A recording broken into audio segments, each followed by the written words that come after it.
വിശ്വാസ പ്രമാണവും അതിൻ്റെ കാലിക പ്രാധാന്യവും നമ്മുടെ കഴിഞ്ഞ വർഷത്തെ സഭാമണ്ഡലത്തോട് ചേർന്ന് നാം പഠിച്ചതായുള്ള വിഷയവും അത് തന്നെയാകുന്നുവല്ലോ. അപ്രകാരമുള്ള ആ വിഷയം വീണ്ടും കൂടുതൽ വിശദമായിട്ട് പഠിക്കുവാണ്ടൊക്കെയാണ് ഈ കോൺഫറൻസിലൂടെ സാധ്യമായിട്ട് തീരുന്നു എന്ന് തോർത്ത് ദൈവത്തെ സ്തുതിക്കുകയും നമ്മളുടെ ഈ പഠനം നമുക്ക് എല്ലാവർക്കും സഭയ്ക്കാകമാനം ഏറെ അനുഗ്രഹപ്രദമായി തീരുവാണ്ടൊക്കെയാണ് സാധ്യമാകട്ടെ എന്നത് നമുക്ക് ആഗ്രഹിക്കുകയും ചെയ്യാം. നമ്മളിലൂടെയാണ് വിശ്വാസ സമൂഹം അനുഗ്രഹിക്കപ്പെടുവാനായിട്ട് പോകുന്നത്. അതുകൊണ്ട് ഈ വിഷയം അപഗ്രഥിച്ച് പഠിക്കുന്നതിലൂടെയും സമഗ്രമായിട്ട് വിശകലനം ചെയ്യുന്നതിലൂടെയും നാം പ്രതിനിധീകരിക്കുന്നതായുള്ള വിശ്വാസ സമൂഹത്തിലേക്ക് നൽകി കൊടുക്കുവാനായിട്ട് നമുക്ക് ഇടയായിട്ട് തീരുകയത്ര ചെയ്യുന്നത്. എല്ലാ കുദാശകളിലും നാം ചേർന്ന് വരുമ്പോൾ വിവാഹം ഒഴിച്ച് മറ്റെല്ലാ കുദാശകളിലും ചേർന്ന് വരുന്നതായുള്ള അവസരത്തിൽ നിത്യാവിശ്വാസ പ്രമാണം നാം പറയാറുണ്ട്. അങ്ങനെ ആവർത്തിച്ച് പറയുന്നതായാലും നിത്യാവിശ്വാസ പ്രമാണത്തിൻ്റെ കാലികമായുള്ള പ്രസക്തിയും അതിൻ്റെ വിശദാംശങ്ങളും ഒക്കെ പഠിക്കുന്നതിനായിട്ട് ഈ ദിവസങ്ങളിൽ സാധ്യമായിട്ട് തീരണമേ എന്ന് നമുക്ക് ആഗ്രഹിക്കുകയും അതിനായിട്ട് ഒരുങ്ങുകയും ചെയ്യാം.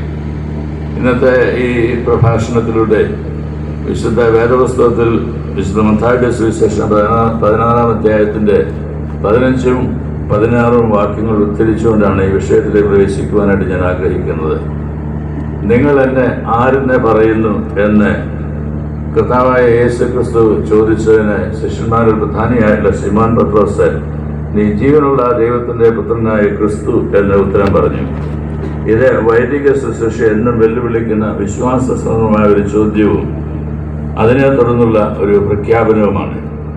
വൈദികരെ സംബന്ധിച്ചിടത്തോളം വിശ്വാസ പ്രമാണം കേവലം അധര വ്യായാമത്തിൽ അവസാനിക്കേണ്ടതായിട്ടുള്ള ഒന്നല്ല. ഇത് നമ്മളുടെ വിളിയുടെയും ദൗത്യത്തിൻ്റെയും അടിത്തറയാണ്. അങ്ങനെ അത് കാണുവാൻ നമുക്ക് ഇടയാകുകയും ചെയ്യണം. നിങ്ങളോ എന്നെ ആരെന്നെ പറയുന്നു എന്ന ക്രിസ്തുവിൻ്റെ ചോദ്യത്തിന് നാം എങ്ങനെ ഉത്തരം പറയുന്നു എന്നത് നമ്മുടെ അന്വേഷണം, ആശ്രിത്വം, അജപാലനം എന്നിവയെ നിർവചിക്കുന്നതായിട്ടുള്ള ഒരു ഉത്തരവുമാകുന്നു എന്നത് ഈ അവസരം ഓർക്കാം. വിശ്വാസ പ്രമാണം നമ്മുടെ സ്വത്വത്തിൻ്റെ അടയാളമാണ്. നാം ദൈവത്തെക്കുറിച്ച് ഏറ്റു പറയുന്നത് നമ്മെ തന്നെ നമ്മുടെ ശുശ്രൂഷയും വെളിപ്പെടുത്തുന്നതായിട്ടുള്ള അവസരം കൂടിയാണ്. യേശുവിൻ്റെ ചോദ്യത്തിന് 2 മാനങ്ങളുണ്ട്. ജനങ്ങൾ എന്നെ ആരെന്നെ പറയുന്നു എന്ന് യേശു ചോദിച്ചതിന് ശേഷമാണ് നിങ്ങൾ എന്നെ ആരെന്നെ പറയുന്നു എന്ന് ചോദിക്കുന്നത്.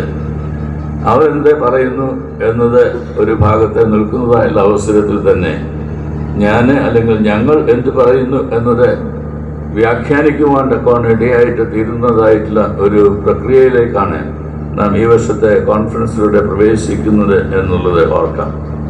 മറ്റുള്ളവർ പറയുന്നതും കേൾക്കുന്നതുമെല്ലാം നമ്മുടെ പഠനത്തിൻ്റെ ഭാഗമായിട്ട് തീരുന്നതായുള്ള അവസരത്തിൽ തന്നെ അതിന് വ്യക്തിപരമായിട്ടുള്ള ഒരു പ്രതിബദ്ധത ഉണ്ടാകുവാണ്ടൊക്കെവണ്ണം ദൈവത്തിൻ്റെ സന്നിധിയിൽ നാം ആഗ്രഹിക്കേണ്ടത് ആവശ്യമാണ്.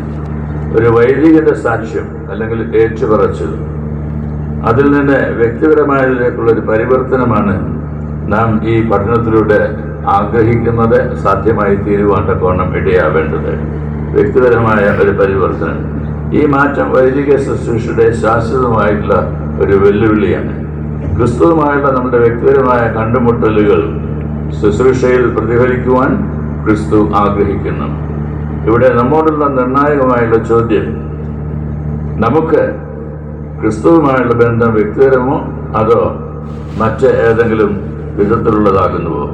ഒരു വൈദികനെ സംബന്ധിച്ച് വിശ്വാസത്തിൻ്റെ ഏറ്റുപറച്ചിൽ നിയോഗ ശുശ്രൂഷ കൊണ്ട് അവസാനിക്കുന്നില്ല, മറിച്ച് അത് ആജീവനാന്തം നിലനിർത്തേണ്ട ആഴത്തുള്ള ധാരണയുടെയും പ്രതിബദ്ധതയുടെയും ഒരു യാത്ര തന്നെയാണ് എന്നതാണ് യാഥാർത്ഥ്യം.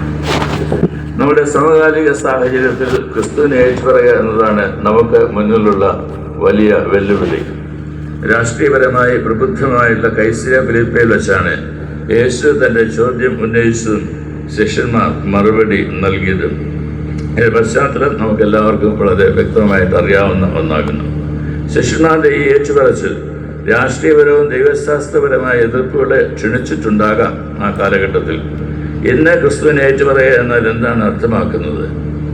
നിരന്തരമായ യുദ്ധങ്ങളുടെ സാഹചര്യത്തിൽ അക്രമം സാധാരണവൽക്കരിക്കപ്പെടുകയും സൈനിക ശക്തി മഹത്വവൽക്കരിക്കപ്പെടുകയും രാജ്യങ്ങൾ യുദ്ധോപകരണങ്ങൾക്കായി കോടിക്കണക്കിന് രൂപ ചെലവാക്കുകയും അനേക അടിസ്ഥാന ആവശ്യങ്ങൾക്കായിട്ട് മറുവശത്ത് പോരാടുകയും ചെയ്യുമ്പോൾ സമാധാനത്തിൻ്റെ ദൈവത്തെ നമുക്ക് എങ്ങനെ ഏറ്റുപറയുവാൻ ആകും? ഡിജിറ്റൽ യുഗത്തിൽ ഭൗതിക സാന്നിധ്യം വേണ്ടതാവുകയും വെർച്വൽ റിയാലിറ്റി യാഥാർത്ഥ്യമായി തീരുകയും ചെയ്യുമ്പോൾ ജഡം ധരിച്ച ക്രിസ്തുവിനെ എങ്ങനെയാണ് ഏറ്റുപറയുവാൻ കോണം എനിക്കും നിങ്ങൾക്കും ഇടയാകുന്നത്? നമ്മുടെ ഏറ്റുപറച്ചിൽ അക്രമത്തിൻ്റെ വിഗ്രഹാരാധനയെ വെല്ലുവിളിക്കുന്നുണ്ടോ, അതോ അതിനോട് പൊരുത്തപ്പെടുകയാണോ ചെയ്യുന്നത്? കാലാവസ്ഥാ വ്യതിയാനത്തെ അഭിമുഖീകരിക്കുമ്പോൾ ആധുനിക ഉൽപാദന ഉപഭോഗ രീതികൾ സൃഷ്ടിയുടെ സമഗ്രതയ്ക്ക് ഭീഷണിയാകുമ്പോൾ സകലവും അവൻ മുഖാന്തരം നിർമ്മിക്കപ്പെട്ടു എന്ന് പ്രഖ്യാപിക്കുന്നതിൻ്റെ അർത്ഥമെന്താണ്? വർദ്ധിച്ചു വരുന്ന അസമത്വത്തിനിടയിൽ ന്യൂനപക്ഷം അന്യായമായി സമ്പത്തെ വർദ്ധിപ്പിക്കുകയും ഭൂരിപക്ഷ അടിസ്ഥാന നിലനിൽപ്പിനായി പോരാടുകയും ചെയ്യുമ്പോൾ ആ യാഥാർത്ഥ്യമാകുന്നല്ലോ നാം കാണുന്നത്. സാമ്പത്തിക ക്രമങ്ങൾ ഘടനാപരമായിട്ടുള്ള ദാരിദ്ര്യവും വ്യവസ്ഥാപിതമായ അനീതിയും സൃഷ്ടിക്കുമ്പോൾ നമുക്ക് വേണ്ടി ദരിദ്രനായി തീർന്ന സകലവും ശൂന്യമായി തീർന്ന ക്രിസ്തുവിനെ കുറിച്ച് എങ്ങനെ നമുക്ക് സംസാരിക്കുവാനായിട്ടാകും? നമുക്ക് സമ്പത്തിനെ ആരാധിക്കുവാനും ക്രിസ്തുവിനെ ഏറ്റുപറയാനും ഒരേ സമയം കഴിയുകയില്ല എന്നത് നാം തന്നെ വിസ്മരിക്കുന്നുണ്ടോ? കർത്താവായ യേശു ക്രിസ്തു നമ്മോട് അതുതന്നെ സംസാരിക്കുകയുണ്ടായി പർവ്വത പ്രസംഗത്തിലൂടെ. വ്യക്തിപരമായ രക്ഷയ്ക്കപ്പുറം ദൃശ്യമായതും അദൃശ്യമായതുമായ സകലത്തെയും സൃഷ്ടാവായ ദൈവത്തിലും സർവശക്തനായ പിതാവിലും വിശ്വാസം പ്രഖ്യാപിക്കുമ്പോൾ നിഖ്യാവിശ്വാസ പ്രമാണം പരസ്പര ബന്ധത്തിൻ്റെയും വൈവിധ്യത്തിൻ്റെയും ദൈവത്തെ സ്തുതികരിക്കുന്നു. ക്രിസ്തുവിനെ കുറിച്ച് സകലവും അവൻ മുഖാന്തരം നിർമ്മിക്കപ്പെട്ടു എന്ന് നാം ഏറ്റുപറയുമ്പോൾ പാരിസ്ഥിതിക അവബോധത്തിൻ്റെ ഈ കാലഘട്ടത്തിൽ വിശ്വാസ പ്രഖ്യാപനങ്ങൾക്ക് പുതിയ പ്രാധാന്യം കൈവരികയാണ്. തൃത്വത്തിൽ വിശ്വസിക്കുമ്പോൾ ഐക്യത്തിന് വൈവിധ്യത്തെ മാതൃകയാക്കുകയാണ്. യൂണിറ്റി ഈസ് നോട്ട് യൂണിഫോമിറ്റി എന്ന വസ്തുത നമുക്കെല്ലാവർക്കും അറിയാം. ഐക്യത്തിന് ഏകീകരണം ആവശ്യമില്ല, മറിച്ച് വ്യത്യാസം തന്നെ ഏറ്റവും സമ്പന്നമായ കൂട്ടായ്മയ്ക്ക് കാരണമായിട്ട് ഭവിക്കുകയാണ്. വൈരുദ്ധ്യങ്ങളുടെ ലോകത്തിൽ തൃത്വത്തിലുള്ള വിശ്വാസ പ്രമാണം നമുക്ക് ഒരു വെല്ലുവിളിയായിട്ട് മാറേണ്ടതായിട്ടുണ്ട്. വിജയവും പരാജയവും പത്രോസിന്റെ വിശ്വാസ പ്രഖ്യാപനത്തിൽ ഉള്ളടങ്ങിയിട്ടുണ്ട് എന്നത് വിസ്മരിക്കരുത്. നിജീവനുള്ള ദൈവത്തിന്റെ പുത്രനായ ക്രിസ്തുവാണ് എന്നെ പ്രഖ്യാപിച്ചതായുള്ള പത്രോസ് തന്നെ യേശു തന്റെ കഷ്ടാനുഭവങ്ങളെ കുറിച്ച് വിവരിക്കുന്നതായിട്ടുള്ള അവസരത്തിൽ നിനക്കരുത്, അത് അരുത് എന്ന് പറയുവാൻ തക്കവണ്ണം താല്പര്യപ്പെടുമ്പോൾ സാത്താനെ എന്നെ വിട്ടുപോ എന്ന് പറയുകയും നീ ഇടർച്ചയ്ക്ക് കാരണമായി തീരുന്നു എന്നത് സൂചിപ്പിക്കുകയും ചെയ്യുന്നതായുള്ള ഭാഗം നമുക്ക് പരിചയമുള്ളതായുള്ള ഒന്നാകുന്നല്ലോ. വിശ്വാസത്തെ സംബന്ധിച്ച നമ്മുടെ ഏറ്റവും അഗാധമായ ഉൾക്കാഴ്ചകൾ പോലും ഭാഗികമായിട്ട് നിലനിൽക്കുകയും തിരുത്തലിന് വിധേയമാവുകയും ചെയ്യുന്നു എന്നതാണ് ഇതിലൂടെ മനസ്സിലാക്കുവാൻ തക്കവണ്ണം നമുക്ക് ഇടയാവേണ്ടത്. നമ്മുടെ വിശ്വാസ പ്രകടനങ്ങൾ എല്ലായ്പ്പോഴും തികഞ്ഞതോ പൂർണ്ണമോ ആയിരിക്കണമെന്നില്ല. ചിലപ്പോഴൊന്നും ധൈര്യത്തോടും ശരിയായും ഏറ്റുപറയും. മറ്റു സമയങ്ങളിൽ നമ്മുടെ വ്യാഖ്യാനങ്ങൾ ചിലപ്പോൾ പരാജയപ്പെട്ടേക്കാം, ഇടിഞ്ഞു വീണേക്കാം. ഇതാണ് വിശ്വാസത്തിൻ്റെ വെല്ലുവിളി. വിശ്വാസം പുതിയതായി വിശദീകരിക്കുവാനുള്ള നമ്മുടെ ശ്രമങ്ങളിൽ ദൈവം തമ്പുരാൻ സന്തോഷിക്കുന്നു എന്നത് മനസ്സിലാക്കുവാൻ നമുക്ക് ഇടയായിട്ട് തീരണം. വിശ്വാസത്തെ ചേർത്ത് പിടിക്കുന്നതോടൊപ്പം പുതിയ രീതിയിൽ പ്രകടിപ്പിക്കുന്നതിനുള്ള തുറവിയും പാരമ്പര്യം സംരക്ഷിക്കുവാനുള്ള അവകാശത്തോടൊപ്പം അതിൻ്റെ പരിമിതികളെ അംഗീകരിക്കാനായിട്ടുള്ള എളിമയും ക്രിസ്തുവിനെ പ്രഘോഷിക്കുന്നതിനുള്ള ആത്മവിശ്വാസവും ഒപ്പം നമ്മുടെ ധാരണകൾക്ക് അപ്പുറത്തുള്ള രഹസ്യങ്ങളെ അന്വേഷിക്കാനുള്ള ത്വരയും ഇതിലൂടെ സഭയുടെ നാഥനായിട്ടുള്ള കർത്താവ് ആവശ്യപ്പെടുന്നുണ്ട്. ആത്മീയമായിട്ടുള്ള അവകാശവാദങ്ങളെ പ്രായോഗിക ഫലങ്ങളിൽ ആണ് നാം വിലയിരുത്തേണ്ടത്. ഏതൊരു വിശ്വാസവും അതിൻ്റെ അനുയായികളെ കൂടുതൽ സ്നേഹമുള്ളവരാക്കി തീർക്കുന്നുണ്ടോ? അത് കഷ്ടപ്പെടുന്നവരോട് അനുകമ്പയ്ക്ക് പ്രചോദനം നൽകുന്നുണ്ടോ? അത് ജീവിതത്തിൽ നമ്മെ പരിജ്ഞാനം ഉള്ളവരാക്കി തീർക്കുന്നുണ്ടോ? യേശു പറഞ്ഞു, അവരുടെ ഫലങ്ങളാൽ നിങ്ങൾ അവരെ അറിയും. മത്തായിയുടെ സുവിശേഷം 7-ാം അധ്യായം 16-ാമത്തെ വാക്യം.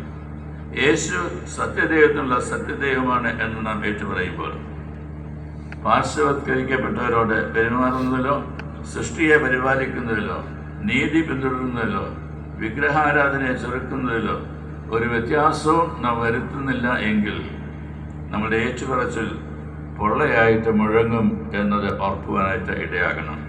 നമ്മുടെ സമകാലിക ഏറ്റുപറച്ചിലുകൾ നമ്മുടെ കാലഘട്ടത്തിലെ വിഗ്രഹാരാധനകളെ വെല്ലുവിളിക്കുന്നത് ആയിട്ട് ഭവിക്കണം.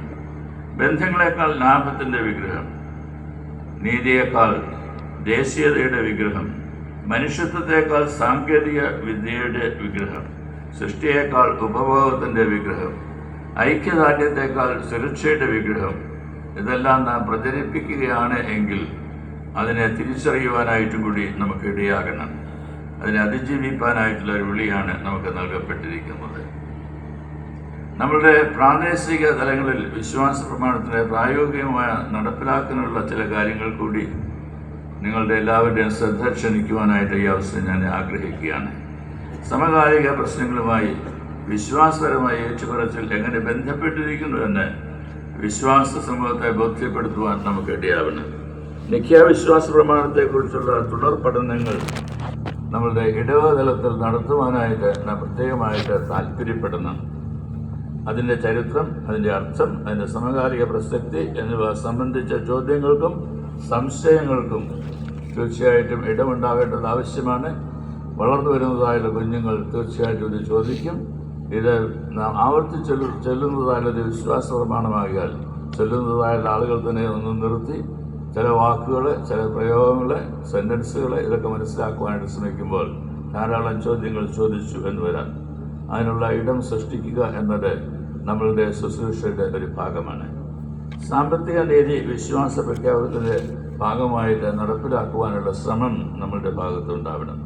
ദാരിദ്ര്യത്തിൻ്റെയും അസമത്വത്തിൻ്റെയും ഇടങ്ങളിൽ പ്രവാചക ശബ്ദമായിട്ട് തീരുവാൻ നമുക്കിടയാകണം. പാവപ്പെട്ടവർക്ക് വേണ്ടി പ്രവർത്തിക്കുകയും സഭയിൽ ലളിതമായ ജീവിതശൈലിയെ പ്രോത്സാഹിപ്പിക്കുകയും ചെയ്യണം. അക്രമത്തെയും യുദ്ധത്തെയും എതിർക്കുക, സംഘർഷ പരിഹാരവും സമാധാന പുനഃസ്ഥാപനവും സ്വീകരിക്കുക, മറ്റ് മതസമൂഹങ്ങളുമായിട്ട് സഹകരിക്കുക, മറ്റ് സഭകളുമായി പൊതുവിശ്വാസ പ്രമാണ ആഘോഷങ്ങൾ സംഘടിപ്പിക്കുക. വിഭജിക്കുന്നതിനേക്കാൾ നമ്മെ ഒന്നിപ്പിക്കുന്നതിൽ ശ്രദ്ധ കേന്ദ്രീകരിക്കുവാനൊക്കെയാണ് നമുക്കിടയായിട്ട് തീരണം. നമ്മളുടെ ഭരണഘടന പഠിക്കുന്നതായുള്ള അവസരത്തിൽ എക്യുമെനിക്കൽ റിലേഷൻഷിപ്പിനെ കുറിച്ച് ഈ തലത്തിലാണ് ഭരണഘടന നൽകപ്പെട്ടിരിക്കുന്നത് എന്നതുകൂടി ഈ അവസരം നമുക്ക് ഓർക്കാം. നീതി, സമാധാനം, പരിസ്ഥിതി എന്നിവയ്ക്കായിട്ട് ഒരുമിച്ച് പ്രവർത്തിക്കുവാനായിട്ട് നമുക്കിടയാകണം. വ്യത്യാസങ്ങളെ സത്യസന്ധമായി അംഗീകരിക്കുമ്പോൾ തന്നെ പരസ്പര ധാരണ നേടുവാനായിട്ട് നാം ആഗ്രഹിക്കണം. നിങ്ങൾ എന്നെ ആരെന്ന് പറയുന്നു എന്ന ചോദ്യം നമ്മുടെ ശുശ്രൂഷയെ നിർവചിക്കുന്നതായൊരു ചോദ്യമാണ്. നമ്മുടെ ദൗത്യത്തെ രൂപപ്പെടുത്തുന്നതായൊരു ചോദ്യമാണ്. നമ്മുടെ ദൈനംദിന പ്രതികരണം ആവശ്യപ്പെടുന്നതായുള്ളൊരു ചോദ്യവുമാണ്. നമ്മളുടെ ഏറ്റുപറച്ചിലിൻ്റെ ആഴം അളക്കുന്നത് നാം എത്ര സുന്ദരമായി സംസാരിക്കും എന്നതിലല്ല, മറിച്ച് എത്ര വിശ്വസ്തമായി ജീവിക്കുവാൻ നാം ശ്രമിക്കുന്നു എന്നതിലാണ്. എത്ര വിശ്വസ്തമായി ജീവിക്കുവാൻ നാം ശ്രമിക്കുന്നു എന്നതിലാണ്.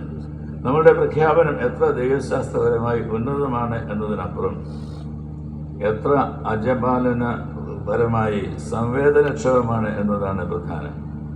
എത്ര പരമ്പരാഗതമായി യാഥാസ്ഥികമാണ് എന്നതല്ല, മറിച്ച് എത്ര കാലികമായി പ്രസക്തമാണ് എന്നതാണ്. എത്ര ആവർത്തിച്ചു എന്നതല്ല, അത് വളരെ എളുപ്പമാണ്, മറിച്ച് എത്ര ആഴത്തിൽ അത് ഉൾക്കൊള്ളുവാൻ നമുക്കും വിശ്വാസ സമൂഹത്തിലും സാധ്യമായി തീർന്നു എന്നതാണ്. നിഖ്യാവിശ്വാസ പ്രമാണം ഏറ്റുചൊല്ലുന്ന ഓരോ അവസരവും പൂർവ്വ മാതാപിതാക്കൾ സത്യവിശ്വാസത്തിന് വേണ്ടി എന്താണ് സഹിച്ചത് എന്നത് ഓർമ്മിക്കുന്നതിനായിട്ടും ആ വിശ്വാസ പ്രമാണം, ആ പ്രഖ്യാപനം ഇന്ന് എന്താണ് അർത്ഥമാക്കുന്നത് എന്നത് പ്രതിഫലിപ്പിക്കുവാനായിട്ടും സമകാലിക സാഹചര്യത്തിൽ എങ്ങനെ വിശ്വസ്തരായി നമുക്ക് ജീവിക്കാമെന്ന് പുനരാലോചിക്കുന്നതിനായിട്ടും നവതലമുറയ്ക്ക് എങ്ങനെയാണ് ഈ വിശ്വാസം കൈമാറ്റം ചെയ്യപ്പെടുവാൻ തക്കവണ്ണം ഇടയായിട്ട് തീരുന്നത് എന്ന് ചിന്തിക്കുവാനായിട്ടും നമുക്ക് സാധ്യമായിട്ട് തീരണം. പുതിയ സാമൂഹിക പരിസരത്തെ തിരിച്ചറിഞ്ഞ് ദൗത്യത്തെയും പട്ടത്വ ശുശ്രൂഷ രീതികളെയും പുനർനിർവചിക്കാതെ നമുക്ക് സങ്കടമായി മുന്നോട്ട് പോകുവാനായിട്ട് കഴിയുകയില്ല എന്നാണ് ഇതെല്ലാം നമ്മെ ഓർമ്മിപ്പിക്കുന്നത്.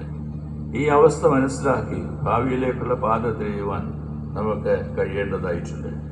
നമ്മുടെ വിശ്വാസ പ്രമാണം കേവലം വാക്കുകളായിട്ടല്ല, മറിച്ച് പ്രവൃത്തികളിലൂടെ, സാക്ഷ്യത്തിലൂടെ, സേവനത്തിലൂടെ, നമ്മുടെ നേതൃത്വത്തിൻ്റെ ഗുണനിലവാരത്തിലൂടെ, നമ്മുടെ ജീവിതത്തിൻ്റെ വിശ്വസ്തതയിലൂടെ വെളിപ്പെടുവാൻ തക്കവണ്ണം ഇടയായിട്ട് തീരട്ടെ. കർത്താവെ, ഞങ്ങൾ ആരുടെ അടുക്കലേക്ക് പോകും? നിത്യജീവന്റെ വചനങ്ങൾ നിന്റെ പക്കലുണ്ട്. നീ ദൈവത്തിൻ്റെ പരിശുദ്ധനെന്ന് ഞങ്ങൾ വിശ്വസിച്ചും അറിഞ്ഞുമിരിക്കുന്നു. എൻ്റെ ജീവിതം കൊണ്ട് സാക്ഷിപ്പാൻ നമുക്ക് ഇടയാകണം. യോഹന്നാന്റെ സുവിശേഷം 6-ാം അധ്യായം 68-69 വാക്യങ്ങൾ. ദൈവകൃപ ശുശ്രൂഷകരായ നമ്മെ ഓരോരുത്തരെയും അതിനായിട്ട് ശക്തീകരിക്കട്ടെ എന്ന് പ്രാർത്ഥിച്ചുകൊണ്ട് ഈ വർഷത്തെ വാർഷിക വൈദിക കോൺഫറൻസ് നിങ്ങളുടെ അനുവാദത്തോടുകൂടി ഉദ്ഘാടനം ചെയ്തതായിട്ട് അറിയിച്ച് എൻ്റെ വാക്കുകൾ ചുരുക്കുന്നു. ദൈവം